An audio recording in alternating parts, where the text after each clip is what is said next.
सर्वमंगलमांगल्ये शिवे सर्वार्थसाधिके शरण्ये त्र्यंबके गौरी नारायणी नमोस्तुते वक्रतुंड महाकाय सूर्यकोटिसमप्रभ निर्विघ्नं कुरु मे देव सर्वकार्येषु सर्वदा गुरुर्ब्रह्मा गुरुर्विष्णू गुरुर्देवो महेश्वरः गुरु साक्षात् परब्रह्म तस्मै श्री गुरवे नमः. सर्वांना रामकृष्ण हरी. मी किसन महाराज चौधरी पसायदान यूट्यूब चॅनलवरून जागर आदिशक्तीचा या उपक्रमाच्या अंतर्गत नवरात्राच्या निमित्तानं आणि शारदोत्सवाच्या निमित्तानं आपण देवीचा जागर करत आहोत. दुर्गा देवीची जी वेगवेगळ्या प्रकारची रूपं पाहिली, पहिल्या दिवशी असणारं रूप, दुसऱ्या दिवशी असणारं रूप आणि त्या रूपांची केलेली पूजा, याचा काही अल्पसा परिचय आपणासमोर करून देण्याचा मी प्रयत्न केला. आजचा आपला ज्ञानयज्ञाचा आणि नवरात्रीचा हा शेवटचा दिवस. उद्या आपण विजयादशमी आणि त्या संदर्भातली माहिती पाहणारच आहोत. परंतु खरं तर आजचा हा आपला नवरात्राच्या यज्ञातला शेवटचा दिवस आहे. आजचे दुर्गादेवीचं जे रूप आहे ते सिद्धिदात्री या रूपाची पूजा केली जाते. नावातच आपण पाहतो की सिद्धिदात्री म्हणजे सगळ्या प्रकारच्या सिद्धी प्राप्त करून देणारी अशा प्रकारची सिद्धिदात्री. 9व्या दिवशी हिची पूजा केली जाते. सर्व प्रकारची प्राप्ती आणि आपण जे काही कार्य हाती घेतो या कार्याला सिद्धी किंवा यश प्राप्त होणं हे या देवीच्या पूजेमुळं शक्य होतं. ही देवी चतुर्भुज आहे. हे रूप चतुर्भुज आहे. शंख, चक्र, गदा, कमळफूल हे प्रत्येक हातामध्ये आहे. या देवीचं जे वाहन आहे ते सिंह वाहन आहे, परंतु ती कमळाच्या फुलावर विराजमान झालेली आहे आणि मोठं सुंदर अशा प्रकारचं रूप तिचं आपल्याला दिसतं. या देवीचं एक मंदिर हिमालय पर्वतामध्ये नंद पर्वत नावाचा एक पर्वत आहे. तिथे या सिद्धिदात्री देवीचं मंदिर आहे. अनेक भाविक लोक त्या ठिकाणी दर्शनाला जातात. अशी एक धारणा आहे की या देवीच्या किंवा या रूपाची पूजा केली तर सर्व देवतांच्या पूजेचं पुण्य आपल्याला प्राप्त होतं, अशी एक समाजाची धारणा आहे, भाविकांची धारणा आहे. इतकं हे महत्त्वाचं आहे आणि कठीण कार्य याच्यामुळे सहज सोपं होतं. आपल्यावर ज्या काही अष्टसिद्धी आपल्याला ज्ञात असलेल्या ज्या काही अष्टसिद्धी आहेत, मग त्यामध्ये अणिमा असेल, गरिमा असेल, महिमा असेल, लगिमा असेल, प्रकम्य असेल, वशित्व असेल, अशा जे काही 8 सिद्धी आहेत, या सिद्धी आपल्याला प्राप्त होतात आणि म्हणून या रूपाची पूजा ही सर्वत्र केली जाते. देवी प्रसन्न झाली म्हणजे शिवाने जेव्हा देवीची पूजा केली त्यावेळेला देवी प्रसन्न झाली आणि देवीने आपलं अर्धं शरीर शिवाला देऊन टाकलं, महादेवाला देऊन टाकलं आणि म्हणून शिवाचं रूपसुद्धा अर्धनारीश्वर अशा प्रकारचं झालं. म्हणजे अर्ध शरीर हे महादेवाच्या तपश्चर्येच्या प्रभावामुळं देवीने त्यांना दिलेलं आहे. या देवीच्या पूजेमुळं जीवनामध्ये सुरक्षितता प्राप्त होते आणि अमृतपदावर जाण्याचा मार्ग आपला सुकर होतो. असं हे सुंदर आणि मोहक देवीचं रूप, त्या रूपाला आपण वंदन करूया. आणि आज आपण पुन्हा एका नवीन मंदिराची किंवा नवीन देवीची माहिती पाहणार आहोत. आणि ती माहिती आहे मुंबईची महालक्ष्मी देवी किंवा आम्ही मम्माई देवी असं तिला म्हणत असो. ही मुंबईमध्ये आहे. मुंबई तसं पाहिलं तर आपल्या संपूर्ण भारताची एक आर्थिक उलाढाल जिथं चालते अशा प्रकारचं शहर आणि आपल्या महाराष्ट्राची राजधानी. मुंबई अनेक प्रकारांनी प्रसिद्ध आहे. आत्ताच मी आपल्याला सांगितलं की ही मुंबई शहर आहे, सगळ्या बाजूनी समुद्राने वेढलेलं आहे. एक बेटच म्हणा ना, असं हे मुंबईचं ठिकाण. साधारणपणे हा संपूर्ण परिसर हा निसर्ग सौंदर्याने नटलेला. चर्चगेटच्या पश्चिमेला आपण 7-8 किलोमीटर अंतर गेलो की एक मंदिर आपल्याला दिसतं छोट्याशा टेकडीवर. आणि हे मंदिर हेच मुंबापुरीच्या महालक्ष्मीचं मंदिर. या महालक्ष्मीच्या मंदिराची आणि महालक्ष्मी देवीची कथा आपण आज श्रवण करणार आहोत. बाजूचा सर्वच परिसर हा निसर्ग सौंदर्याने नटलेला अशा प्रकारचं आहे. टेकडीवर असणारं हे मंदिर साधारणपणे 82 पायऱ्या 32 पायऱ्या वर चढून जाव्या लागतात आणि मग आपल्याला या मंदिराच्या मंडपामध्ये प्रवेश करता येतो. या मंदिर केव्हापासून आहे हे आपल्याला सांगता येत नाही, पण जीर्णोद्धाराचा कालावधी मात्र सांगता येतो. साधारणपणे 1761 ते 1771 या काळामध्ये मंदिराचा जीर्णोद्धार झाला. मंदिर हे पुनर्प्रस्थापित झालं. याच्याही पूर्वी असं सांगतात की जेव्हा शिलाहार नावाचे राजे आपल्याकडे होते त्या काळामध्ये शत्रूने त्यांच्यावर स्वाऱ्या केल्या आणि या मंदिरामध्ये असणाऱ्या तिन्ही मूर्ती महालक्ष्मी, महाकाली आणि महासरस्वती या तिन्ही मूर्ती या समुद्रामध्ये त्यांनी फेकून दिल्या.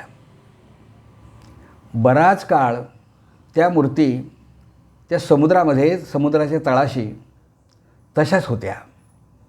पुढे एक इंग्रज अधिकारी जेव्हा मुंबईमध्ये आला त्यावेळेला त्यांनी वरळीला एक बांध करायचं निश्चित केलं, बांधायचं निश्चित केलं आणि बांध बांधण्याचा तो प्रयत्न करू लागला.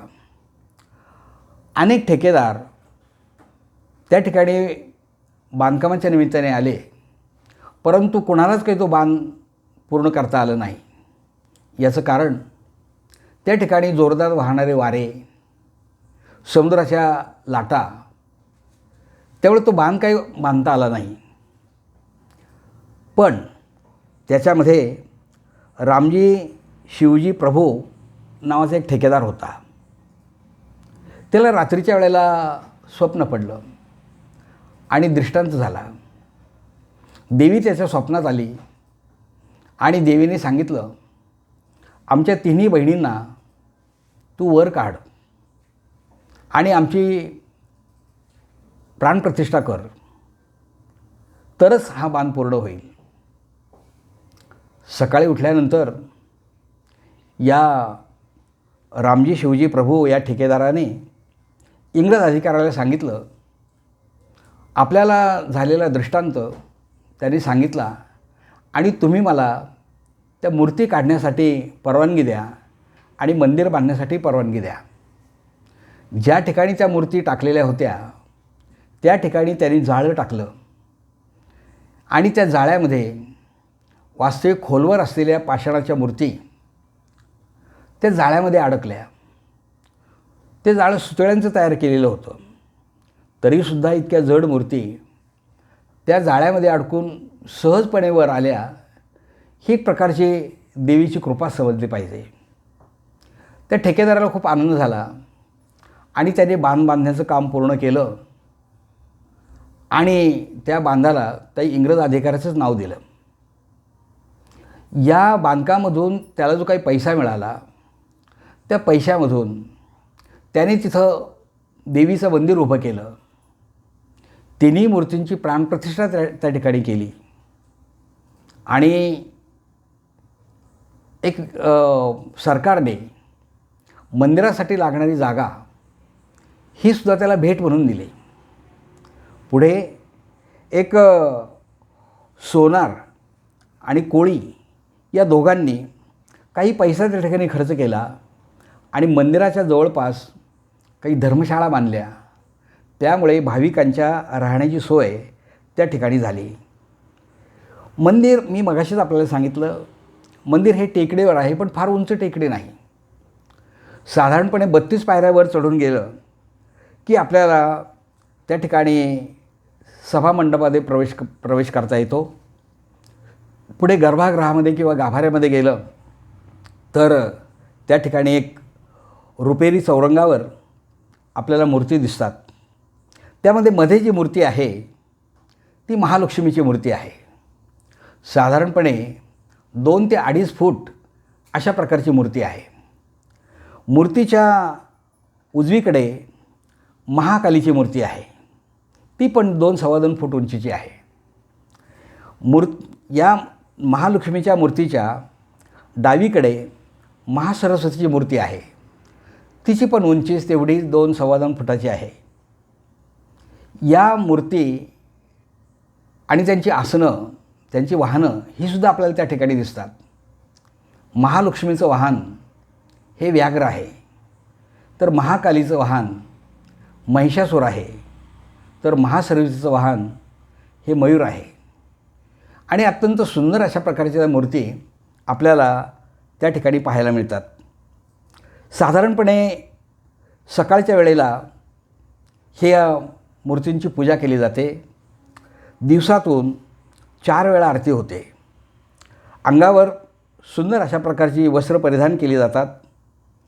अलंकार मूर्तीवर घातले जातात. मग त्या ठिकाणी चांदीच्या मेखला असतील, नंतर सोन्याचा मुकुट असेल, गळ्यामध्ये मोत्यांच्या माळा असतील, हातामध्ये कंकणं असतील आणि अशा फुलांच्या माळा वगैरे अत्यंत सुंदर पद्धतीने या मूर्ती सजवल्या जातात. आणि मूर्तींकडे पाहिल्यानंतर भाविकांना प्रसन्नता मिळते. असं म्हणतात की या मूर्ती स्वयंभू आहेत. नवरात्र उत्सवामध्ये फार मोठा उत्सव त्या ठिकाणी संपन्न होतो. आश्विन शुद्ध प्रतिपदेपासून नवमीपर्यंत, विजयादशमीपर्यंत हा उत्सव चालतो. अष्टमीच्या दिवशी एक विशेष महत्त्व आहे की जी काही नवीन जोडपी आहेत ती जोडपी खास या दिवशी देवीच्या दर्शनासाठी येतात. आपल्या जीवनामध्ये ऐश्वर्य लाभावं आणि एक सुख आणि आपल्याला सौभाग्य लाभावं ही देवीजवळ प्रार्थना करण्यासाठी नवीन जोडपी त्या ठिकाणी येतात. होम हवन केलं जातं. धूप, दिवा, दीप यांनी आरती केली जाते. विशेषतः कोळी बांधव आणि गुजराती बांधव हे या देवीच्या दर्शनासाठी मोठ्या प्रमाणामध्ये येतात. गुजराती बांधव थोडे आर्थिक सुबत्ता असल्यामुळं देवीला भरपूर अशा प्रकारचं दान केलं जातं. अनेक प्रकारचे सुवर्ण अलंकार देवीला दिले जातात आणि देवीची पूजा केली जाते. ही देवीसुद्धा नवसाला पावणारी अशा प्रकारची देवी आहे. खरं तर 9 दिवस मी आपल्याला हे जे महत्त्व सांगितलं, वेगवेगळ्या देवींचं महत्त्व सांगितलं, त्याचं एकच कारण होतं. आपल्या महाराष्ट्रामध्ये जी काही 3.5 शक्तिपीठं आहेत, एवढ्या शक्तिपीठांचीच माहिती आपल्याला असते. परंतु ठिकठिकाणी अनेक गावांमध्ये या देवीची मंदिरं असतात. ती त्या त्या ठिकाणची ग्रामदैवत असतात. आपली भारतीय संस्कृती ही श्रद्धेवर अवलंबून आहे. आपल्याजवळ येणारी संकटं दूर व्हावीत, आपल्याला धन, धान्य, संपत्ती, लक्ष्मी म्हणजे षड्गुण ऐश्वर्य संपन्नता प्राप्त व्हावी म्हणून आपण कुठेतरी श्रद्धा ठेवतो आणि त्या देवांना किंवा देवीला आपण नमस्कार करत असतो. म्हणून महाराष्ट्रामध्ये अनेक ठिकाणी देवींची मंदिरं आहेत. आपण एकविरा देवीची माहिती पाहिली. कालच आपण चतुर्शृंगी देवीची माहिती पाहिली. आज आपण महालक्ष्मी मुंबईची ती माहिती पाहिली. बरेच वेळा सर्वसामान्य माणसांना या देवींच्या मंदिराचा आणि देवींचा इतिहास माहीत नसतो. मी सुद्धा अगदी प्रामाणिकपणे कबूल करतो की मलासुद्धा अनेक संदर्भ ग्रंथांचा अभ्यास करावा लागला. संदर्भ ग्रंथांमधून बरीच मला माहिती मिळवावी लागली. त्याच्यावर काही टिपणं काढावी लागली आणि आपल्या यूट्यूबच्या माध्यमातून तुमच्यापर्यंत पोहोचवण्याचा प्रामाणिकपणे प्रयत्न केला. यात माझं काहीच नाही. मी फक्त एक पोस्टमनचं काम करतो आहे. जे विद्वानांनी, संशोधकांनी आणि अभ्यासकांनी जे वेगवेगळ्या ग्रंथांमध्ये लिहिलं त्या ग्रंथाचं वाचन करून मी आपल्यापर्यंत पोचवण्याचा प्रयत्न केला. यामध्ये केवळ माझी वाणी, आणि ती माझी नाही तर ती भगवंताच्या कृपेनंच प्राप्त झालेली वाणी, ती मी आपल्यापर्यंत पोचवण्याचा प्रयत्न केला. त्या लेखकांना, त्या संशोधकांना आणि त्या अभ्यासकांना मी मनापासून वंदन करतो आणि त्यांची माहिती लोकांच्यापर्यंत पाठवण्याचा मी प्रामाणिकपणे प्रयत्न केला. यामध्ये आमचे परममित्र आदरणीय सुभाष चव्हाण की जे चिंचवडला स्थित आहेत, त्यांनी देवीच्या संदर्भातलं अनेक अभ्यास करून खूप छान पुस्तक लिहिलं. संदर्भ ग्रंथासाठी मला त्याचाही उपयोग झाला. माझे पारमार्थिक स्नेही आदरणीय विश्वासराव करंदीकर यांनी मला ग्रंथालयामधून काही संदर्भ ग्रंथ उपलब्ध करून दिले. त्यांचाही मी ऋणी आहे. आणि पुनश्च एकदा आपण सर्वांनी 9 दिवस चाललेला हा ज्ञानयज्ञ आणि याच्यातला तुमचा सहभाग मला या ठिकाणी उत्तम अशा प्रकारचा मिळाला. अगोदरच आपल्याला सांगितल्याप्रमाणे विजयादशमीच्या निमित्तानं आपलं या उपक्रमातलं प्रवचन होईल किंवा चिंतन होईल आणि त्यानंतर आपण जे काही गणपतीच्या संदर्भामध्ये माहिती पाहत होतो ती माहिती मी आपल्याला काही दिवस सांगेल. आणि काही श्रोत्यांकडून मला